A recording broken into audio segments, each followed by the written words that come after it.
നമസ്കാരം, രുചികളുടെ ലോകത്തിലേക്ക് എല്ലാവർക്കും ഒരിക്കൽ കൂടെ സ്വാഗതം. അപ്പം നമ്മൾ സിമ്പിളായിട്ട് ഒരു ചിക്കൻ്റെ ഡിഷായിട്ടാണ് വന്നിരിക്കുന്നത്. ഒരു സ്റ്റാർട്ടർ പോലെ കഴിക്കാൻ പറ്റുന്നതാണ്, അല്ലെങ്കിൽ നമുക്കൊരു ഡിന്നറായിട്ട് തന്നെ കഴിക്കാൻ പറ്റുന്നതാണ്. കുറച്ച് ഹെവി ആയിട്ടുള്ളൊരു ചിക്കൻ്റെ റെസിപ്പിയാണ്. വളരെ സിമ്പിളാണ്.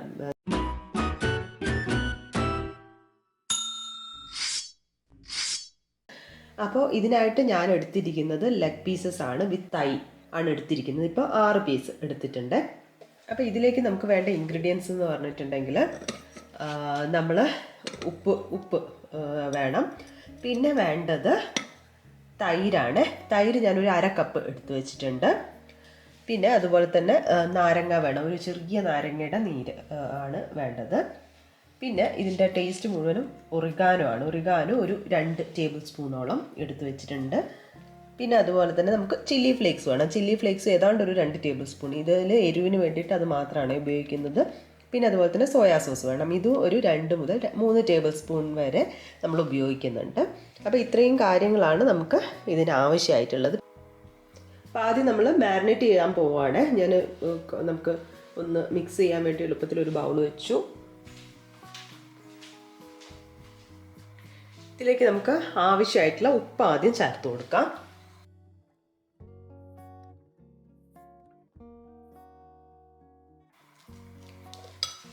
ഇപ്പം നമ്മൾ സോയാ സോസ് ചേർക്കുന്നുണ്ട്, അപ്പോൾ അതിൽ കുറച്ച് ഉപ്പുണ്ടാവും. അപ്പോൾ അതനുസരിച്ചിട്ട് ഉപ്പ് ചേർത്താൽ മതി. ഇനി നമ്മൾ ഇതിലേക്ക് ചേർക്കുന്നത് തൈരാണ്. അപ്പോൾ തൈര് ഒഴിച്ചു കൊടുക്കാം. ഞാൻ 1/2 കപ്പ് എടുത്ത് വെച്ചിട്ടുണ്ട്. നമ്മൾ നോക്കിയിട്ട് അങ്ങനെ അങ്ങ് ഒഴിച്ച് കൊടുത്താൽ മതി.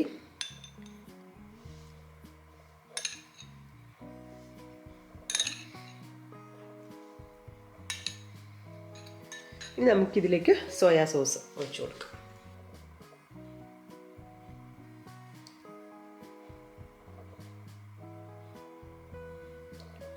ഒരു 3 ടേബിൾ സ്പൂൺ ഒഴിച്ചു കൊടുത്തിട്ടുണ്ട്. ഇനി അടുത്തതായിട്ട് നമ്മൾ ഒറിഗാനോ ആണ് ഇട്ട് കൊടുക്കുന്നത്. അപ്പം ഇതാണ് ഒരു എന്താ പറയുക, ഇതിൽ ടേസ്റ്റ് ഇങ്ങനെ മുന്നിട്ട് നിൽക്കുന്നത് ഒറിഗാനോയുടെ ആണ്. ഇനി നമ്മളിതിലേക്ക് ചില്ലി ഫ്ലേക്സ് കൂടെ ചേർത്ത് കൊടുക്കുകയാണ്. അപ്പോൾ ഏകദേശം ഒരു എരിവ് അനുസരിച്ചിട്ട് ഒരു 2 ടേബിൾ സ്പൂൺ വരെ ചേർക്കാം. ഞാനിപ്പോൾ നോക്കിയിട്ട് ഒരളവ് നോക്കി ഇട്ട് കൊടുക്കുകയാണ്. അപ്പോൾ ഇത്രയും ചേർത്ത് കൊടുത്തിട്ടുണ്ട്. അപ്പോൾ നിങ്ങൾ ചില്ലി ഫ്ലേക്സിൻ്റെ കൂടെ വേണമെങ്കിൽ കുറച്ച് കുരുമുളക് ഇങ്ങനെ പൊടിച്ചിട്ടുണ്ടല്ലോ, നല്ല എന്താ പറയുക, നൈസായിട്ടല്ലാതെ കുറച്ചൊരു ഇത് വരുന്ന പോലെ അങ്ങനെ ഉള്ളത് വേണമെങ്കിൽ ചേർത്ത് കൊടുക്കുക. ഇപ്പം ഞാൻ ചില്ലി ഫ്ലേക്സ് മാത്രമേ ചേർക്കുന്നുള്ളൂ. ഇനി ഇത് നല്ലപോലെ ഒന്ന് മിക്സ് ചെയ്തെടുക്കാം. ഇതിൽ നമ്മൾ ചേർത്തിട്ടുള്ള ഇൻഗ്രീഡിയൻറ്റിൽ കൂടുതലും ലിക്വിഡ് ആയിട്ടുള്ളതാണ്. അപ്പോൾ അതുകൊണ്ട് തന്നെ നമ്മൾ മാരിനേറ്റ് ചെയ്ത് വെച്ച് കഴിഞ്ഞിട്ടുണ്ടെങ്കിൽ കുറച്ച് ലിക്വിഡ് ഉണ്ട്. അപ്പം നമ്മൾ പിന്നെ ഇത് എടുത്ത് കുക്ക് ചെയ്യുന്ന സമയത്ത് അതിൻ്റെ മേലെ ഇങ്ങനെ ആക്കി കൊടുക്കുകയാണ് വേണ്ടത്. ഇപ്പം നല്ല പോലെ എല്ലാ ഭാഗത്തും ആയിട്ടുണ്ട്. ഇനി നമുക്ക് ഇതിലേക്ക് നാരങ്ങ നീര് കൂടെ ചേർത്ത് കൊടുക്കാം. ഞാനത് മുഴുവൻ ചേർത്തില്ല, ഒരു പകുതിയാണ് ചേർത്തിട്ട്. നമുക്ക് കൂടുതൽ പുളി ഒക്കെ ഇഷ്ടമുള്ളവർക്കാണെങ്കിൽ കുറച്ചും കൂടെ ഒക്കെ ചേർക്കാം കേട്ടോ. നമ്മൾ ഈ തൈരും അതുപോലെ തന്നെ നാരങ്ങാ നീരും ചേർത്തുകൊണ്ട് തന്നെ ചിക്കൻ്റെ ഉള്ളിലേക്ക് നല്ല പോലെ ഈ ഒരു മസാല പിടിക്കും. പോരാഞ്ഞിട്ട് നമ്മൾ ഇത് മാരിനേറ്റ് ചെയ്തിട്ട് എത്ര സമയം വെക്കുന്നോ അത്രയും നല്ലതായിരിക്കും. നമുക്ക് നല്ല സോഫ്റ്റായിട്ട് ചിക്കൻ കിട്ടുന്നതാണ്. അപ്പോൾ ഞാൻ എന്താ ചെയ്യാൻ പോകുന്നതെന്ന് വെച്ചാൽ, ഞാൻ നോർമലി എന്താണെന്ന് വെച്ചാൽ, നമുക്കിപ്പോൾ രാത്രി ഒരു ഡിന്നറിനാണ് ഇത് ഉണ്ടാക്കുന്നതെന്ന് വെച്ചാൽ രാവിലെ ഒന്ന് ഇതിങ്ങനെ പുരട്ടിയിട്ട് ഫ്രിഡ്ജിൽ വെക്കും. എന്നിട്ട് കുക്ക് ചെയ്യുന്നതിൻ്റെ മുന്നേ എടുത്ത് അങ്ങനെയാണ് ചെയ്യാറുള്ളത്. അപ്പോൾ നല്ല സോഫ്റ്റായിട്ട് കിട്ടും. അറ്റ്ലീസ്റ്റ് ഒരു 3 മണിക്കൂറെങ്കിലും ചെയ്ത് വെക്കുന്നവർ 2 മണിക്കൂറെങ്കിലും ചെയ്ത് വെക്കുന്നതാണ് നല്ലത്. അപ്പോൾ ഇതിപ്പം നന്നായിട്ട് കോട്ടായിട്ടുണ്ട്. ഇനി നമ്മളെന്താ ചെയ്യുകയെന്ന് വെച്ചാൽ ഇത് നല്ലപോലെ അടച്ചിട്ട് ഫ്രിഡ്ജിൽ വെക്കും. ഇനിയിപ്പോൾ ബാക്കി പരിപാടികൾ ഇത് ഫ്രിഡ്ജിൽ നിന്ന് രാത്രി ചെയ്യുന്ന സമയത്ത് കാണാം. ഞാനിത് ഫ്രിഡ്ജിൽ നിന്ന് എടുത്ത് വെച്ചിട്ടുണ്ട്. അപ്പോൾ ഒന്നും കൂടെ ഒന്ന് ജസ്റ്റ് കൈകൊണ്ട് മിക്സ് ചെയ്യാം. കാരണം ഞാൻ പറഞ്ഞല്ലോ, നമ്മളെല്ലാം ലിക്വിഡായിട്ടുള്ള സംഭവങ്ങൾ ചേർത്തുകൊണ്ട് തന്നെ കുറച്ചിങ്ങനെ താഴേക്കിങ്ങനെ നിൽക്കുന്നുണ്ടാവും, ഊർന്ന് നിൽക്കുന്നുണ്ടാവും. അപ്പോൾ അത് ജസ്റ്റ് ഒന്ന് ഇതിൽ ആക്കി കൊടുത്താൽ മതി. അപ്പോൾ ഇനി നമ്മൾ ഫ്രൈ ചെയ്യാൻ പോവാണ്, വേറെ ഒന്നുമില്ല. അപ്പോൾ നമ്മളിത് ചിക്കൻ കുക്ക് ചെയ്യാൻ വേണ്ടി ഒരു പാൻ വെച്ചിട്ടുണ്ട്. നമ്മൾ ഇതിപ്പോൾ കുക്ക് ചെയ്യുന്ന സമയത്ത് ഒരുപാട് ഓയിലിൻ്റെ ഒന്നും ആവശ്യമില്ല. നമ്മൾ ഡീപ്പ് ഫ്രൈയോ ഒന്നുമല്ല ചെയ്യാൻ പോകുന്നത്. പിന്നെ നമ്മൾ വെളിച്ചെണ്ണ ഉപയോഗിക്കാത്തതാണ് നല്ലത് കേട്ടോ, അതിൻ്റെ ടേസ്റ്റ് അങ്ങ് ഇതാവില്ല. അപ്പോൾ നോർമലായിട്ടുള്ള ഏത് ഓയിലായാലും ഉപയോഗിക്കാം. നമ്മൾ എന്താ പറയുക, വെജിറ്റബിൾ ഓയിലോ അങ്ങനെ ഏത് വേണമെങ്കിലും ഉപയോഗിക്കാം. വെളിച്ചെണ്ണ അല്ലാതെ നമ്മൾ ഉപയോഗിക്കുന്ന ഏത് കുക്കിംഗ് ഓയിൽ വേണമെങ്കിലും ഉപയോഗിക്കാവുന്നതാണ്. ഞാനപ്പോൾ ഇതിൻ്റെ കൂടെ കുറച്ച് ബട്ടറും കൂടെ ചേർക്കുന്നുണ്ട്.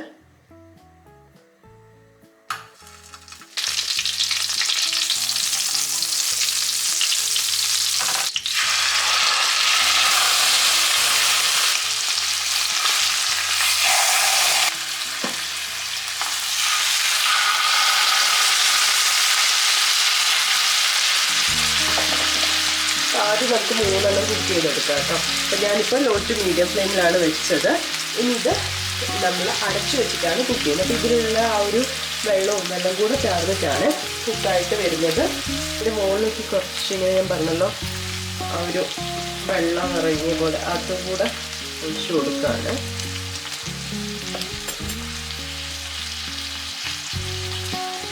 അപ്പം ഞാൻ വെച്ച് വേറൊരു പാനും കൂടെ വെക്കാം.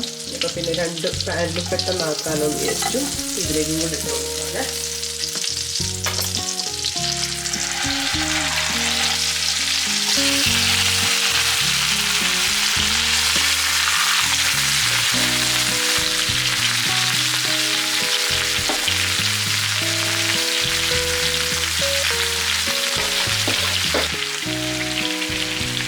ഇതുപോലെ അടച്ച് വെച്ചിട്ട് നമുക്ക് 2 ഭാഗം വേവിച്ചെടുക്കാം.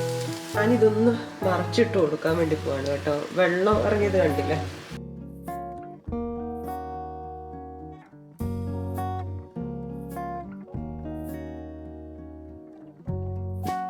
അപ്പോൾ ഒന്ന് മറച്ചിട്ട് കൊടുത്തിട്ടുണ്ട്. ഇനി കുറച്ച് സമയം കഴിയുമ്പോൾ ഒന്നും കൂടെ മറച്ചിട്ട് കൊടുക്കണം.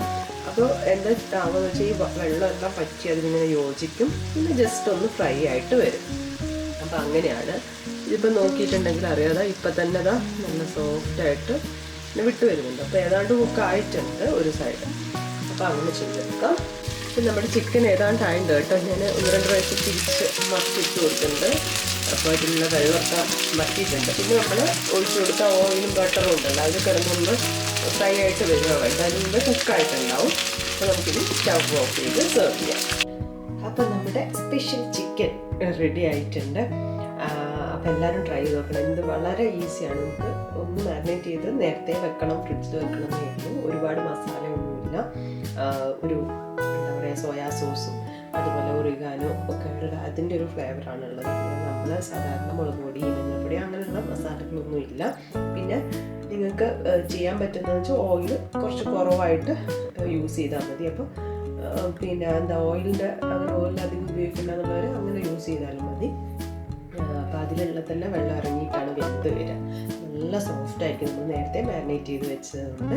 അപ്പോൾ എല്ലാവരും ട്രൈ ചെയ്ത് നോക്കുക. ഗസ്റ്റൊക്കെ വരുമ്പോൾ എന്തായാലും ഉണ്ടാക്കി കൊടുക്കുക. ഇഷ്ടപ്പെട്ടു ട്രൈ ചെയ്ത് നോക്കി നിങ്ങളുടെ അഭിപ്രായങ്ങളൊക്കെ അറിയിക്കുക. പുതിയൊരു വീഡിയോ കാണാം. അതുവരെ ബൈ.